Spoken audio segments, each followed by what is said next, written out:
What's happening, everybody? Bob Wankel from CrossingBroad.com here to talk about Penn State and Michigan State on Saturday afternoon.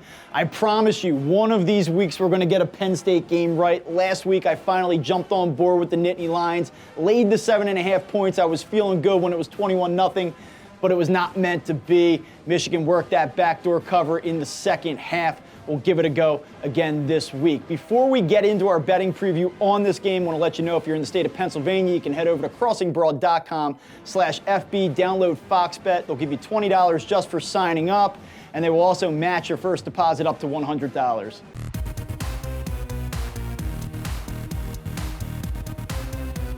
You give me a rain. All right, we got a perfect Penn State Nittany Lions team traveling to Michigan State on Saturday afternoon. Penn State now number 6 in the AP Top 25 poll. Can they stay perfect and can they grab a cover? We'll get to it in just a minute. First, let's take a look at the odds here. Penn State comes in as a 6.5 point favorite, minus 245 on the money line, total set at 44.5. If you like Sparty to win outright, you can grab them at plus 195. These odds are courtesy of FanDuel Sportsbook as of midweek. As for the game itself, I wonder about a letdown spot after that big win against Michigan. That's one thing that concerns me. The other thing that concerns me is that Penn State has really struggled head-to-head with Michigan State in recent seasons. They've lost 5 of 6 games overall, and Penn State under James Franklin is only 1-4 ATS going up against the Spartans, and they're also 0-1 ATS as a road favorite. Something else that concerns me a little bit, Penn State's only 9-12-1 against the spread on the road in conference games under Franklin, but I still like Penn State this week. Michigan State's offense is atrocious. Penn State, I think, in the second half, last week, Michigan started to put together some drives. Penn State's better than that, and I expect them to rebound this week and have a much better showing against an inferior offensive opponent.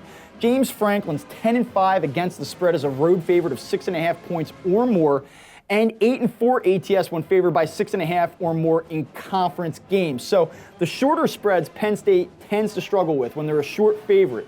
But when they are a bigger favorite, nearly a touchdown or more, that's where they really thrive. So that's one thing to consider. Penn State is also 18-8-3 against the spread when playing winning teams since the start of the 2016 season. That is outstanding. And also, this is a huge concern I have with Michigan State in this game. Big Ten home underdogs playing a conference team that's in the top 10 are only 40-62-1 against the spread overall.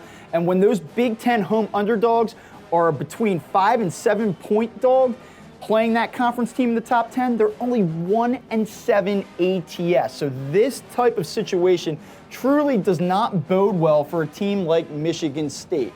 I know that there could be a hangover aspect in this. I know that Penn State has struggled against this team, but I actually trust them in this spot to go on the road in a difficult environment, play some quality football, and escape with their perfect record intact. Now, if you want more on this Penn State-Michigan State game, head over to crossingbroad.com, check out our full betting preview. And again, if you're in the state of Pennsylvania, head over to crossingbroad.com/FB, download FoxBet. They'll give you $20 just for signing up, and they will match your first deposit up to $100.